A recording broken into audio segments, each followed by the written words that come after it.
Okay, look.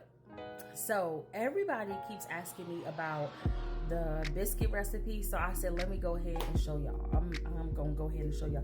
And I got a taste for a good biscuit with some jelly and some honey on it. So let's go ahead and make these biscuits. So the first thing you want to do is put your oven on 415. Okay, we're gonna let it heat up to 415, and then once it hit 415, right before we put our biscuits in, we're gonna turn it back down to 350. Okay. Now, one thing that I forgot to do that I have been doing is get a metal bowl. Metal bowls are the best to make biscuits. Okay, put your bowl in the refrigerator or the freezer so that your bowl can be cold, because it makes a difference. All your products and ingredients need to be cold. Make sure you also put your flour inside the refrigerator as well. And let's talk about these ingredients in take two. Okay, so since I didn't have my bowl inside of the freezer or the fridge, I just filled the bottom with ice, metal to hold it, and put your metal at the top, and you can see it's getting cold, okay? You are going to need some white lily flour, and make sure it is the self-rising, okay? Self-rising. You are going to need a stick of butter, a stick of margarine. It is your choice. You can also use some shortening sticks, but maybe just a quarter of it, but make sure it is frozen, as well as your stick of butter. You are going to need whole milk. Now, you can use buttermilk if you like, but what I'm doing with my recipe, you're going to need whole milk. You're going to need 1 cup. Now you are also going to need a sifter because you want to get all the lumps out of your flour. You are going to need biscuit cutters, and they can be any size of your preference, squares or circles. And you are going to need a cheese grater for your butter. Okay, so I switched things up. I put my big bowl, deeper bowl in here, and I put the bigger bowl at the bottom and put the ice all around to keep this bowl nice and cold. So let's go ahead and start. I'm going to start with my milk first. Okay, now I have my sifter right here, and I'm going to put 1 cup of flour in there first. Now remember, you are sifting it because what happens is it's going to make sure that all the lumps are out of the flour. Okay, so let's go ahead and do that, and then we're going to do 1 more cup. So you're going to do 2 cups of flour. Now, one other thing, a lot of times what people get wrong is when you are doing your flour measurements, remember cups are for powder. And this measuring glasses are for liquid. But always spoon in your flour. That is going to get the perfect amount. Okay, so now you're going to take your spatula, and you guys can get a flour whisk if you like. That is your preference. And I'm just mixing this up so that I can get everything combined together really good, just like that. Once it starts to lump up where it's harder to mix, stop right there and start grating in your butter. Now, when you are grating your butter, you can use the big side or you can use the small side. It does not matter. The bigger side is going to get you grated a whole lot quicker than the smaller side. But make sure that your butter and your Crisco is all frozen, okay? Because the heat from your hands is definitely going to start to melt it. So you got to be mindful of that because you want all your products to be nice and frozen. Okay, so let's go ahead and finish grating this, and then I'll be right back. Once your butter is all grated, it should look like this, your butter and your Crisco. All right, so let's go ahead and incorporate our butter. And you can go ahead and just push it in there. It doesn't matter whether it's stuck together or not. Just get in there as much as you can. Okay, so now let's go ahead and give that a good mix.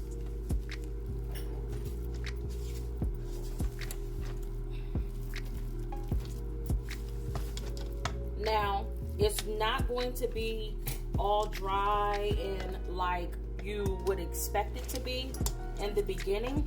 So you're going to go ahead and do this mixture just like this. And then I like to take and grab a handful of flour and just shake it over top of the top. Just like that. And you'll start to notice the texture begins to change. Okay, so do you see I ended up adding another handful, or like a quarter of a handful of flour. When it starts to get like this, it's going to be a little sticky in the middle, but when it starts to get stuck together on the edges and you're starting to get it's coming away from the spatula, that's the texture that you're looking for. At least that's the texture that I like. So I just like to try to move it around to combine everything before I even touch it, because once you touch it, the heat from your hands is literally going to take in start to melt your butter. But remember, this bowl is cold, so this bowl is perfect. So do you see how it's kind of still sticky? At this point, I'm going to go ahead and put some flour down on my countertop, and then I'm going to take the mixture and put it on the counter.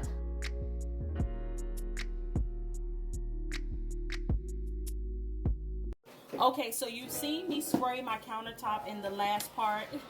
Now I'm going to go ahead and sprinkle some flour on. Now, one of the things that I learned from watching tons of videos is taking and putting some spray on your countertop allows the flour to stick to the countertop and make it easier for you to not just move the flour around. So this is perfect, okay? So now let's go ahead and add our biscuit mixture onto the flour, okay? Go ahead and add that down. And you want to go ahead and put some flour on your hands as well, because once you start doing this, it is going to get a little sticky, okay? Okay, let's flour up our hands. Make sure you get the sides really good. And you just want to fold. Okay, so I want to get all of my dough off of here. So I'm going to pull this, not the whole thing, but just pull this off, y'all. Just rub it and it'll start to come off. If you need to, just add a little bit more flour to it, okay? But I'm going to get as much of this off that I can. And I'm just going to fold my dough. And as you can see, my flour is not moving. So spraying the countertop first is perfect. You don't want to overwork it because it will take away from the softness of your biscuits. We want light, soft, fluffy biscuits. But every fold, you are creating layers, pressing it down, nice and soft. You know how the cats do when they're massaging each other? That's what you're doing to your biscuits. And you can see all of those nice pieces of butter. Got my mouth watering. Nice pieces of butter in there, and that's what you want to look for. So just press this down. Okay, so I just rubbed that off of my hands. I'm going to go ahead and add a little bit more flour to my hands, just like that. And now I'm to the point where I'm satisfied with how many times I folded it. So you're pressing, turning, folding, and every time you fold, it's another layer, okay? So press,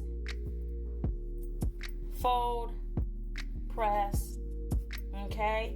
And so now you can go ahead and create the thickness that you want. So this right here is the thickness that I have so far. I can smooth this out a little bit and probably get at least 3 to 4 biscuit sizes out of this. Now remember, biscuits, let me turn y'all around because I gotta see what I'm saying. Now remember, biscuits are like family. They like to be connected, okay? So if you leave them unconnected, they won't rise the way you want them to. Remember that. Family. Okay, so now we're going to go ahead and spray our glass. Now remember, the closer, I think I'm gonna go bigger. Hold on. Okay, so now I went a little bit bigger, but you want to go ahead and spray your pan. You want to make sure that your family of biscuits are sticking together, but you don't want them to burn at the bottom. So you spray your pan down really good. Let's set it to the side, and let's go ahead and start cutting up these biscuits.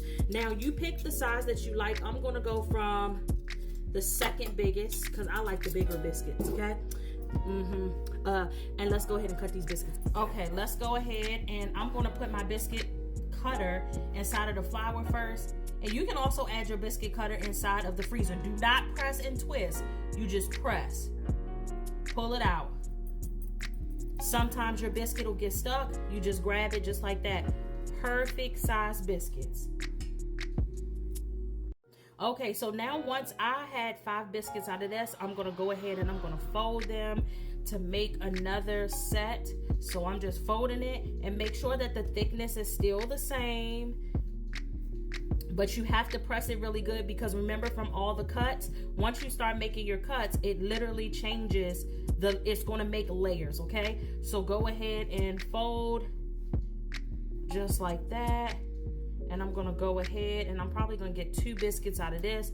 Go ahead and do that. Press. Oh, that one just came right up. Okay, same size.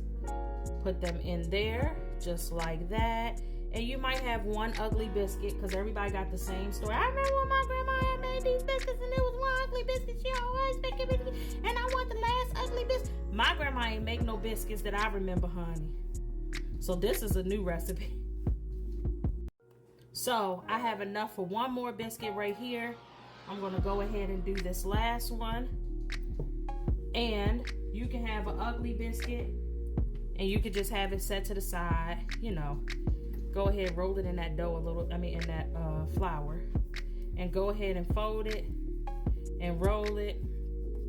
And we're gonna place these in the oven for about 10 to 15, let's about 8 minutes. Okay, 8 to 10 minutes. So let me just go ahead and slide that over and try to fit this in here somewhere. Matter of fact, I'm gonna make it a long, ugly biscuit, just like that. Cause, well, I'm gonna just throw it away. How about that? Okay, so here's what your biscuits look like. And you can go ahead and let's put some butter on top. Okay, let's go ahead and get our melted butter and spread it over the top. And then we're gonna pop these in the... Now, y'all know over here we talk about cleanness all the time. Now, I'm sick of y'all talking about, where's your gloves? Where's your gloves? Where's your gloves? I'm cooking for my family, okay? If you feel like I should have one, so you don't have to watch the video. You don't have to comment. I understand. But when I'm cooking for my family, I don't need no gloves. My hands are clean, okay? All right. Okay? Because I see the comment all the time, where your glove? Where your glove? Where your glove? Don't worry about it. Don't worry about it, sweetheart. It's that simple. Okay, so let's clean up this mess. Let me show you how to get it. All right, so I'm gonna move this. I have a scraper right here, y'all. All you do is look at this. Look at that. All you do is do that, and you got it all up. This is actually really good too to help you get your biscuits up. So I probably...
Hey there everyone, so we made it to the end of the video, and I want to say thank you so much for all your love and support that you continue to show through liking, commenting, and subscribing. Listen, if you did not know, you can head on over to Amazon today and go ahead and order your copy of the cookbook, and I appreciate your support. As always, continue to watch.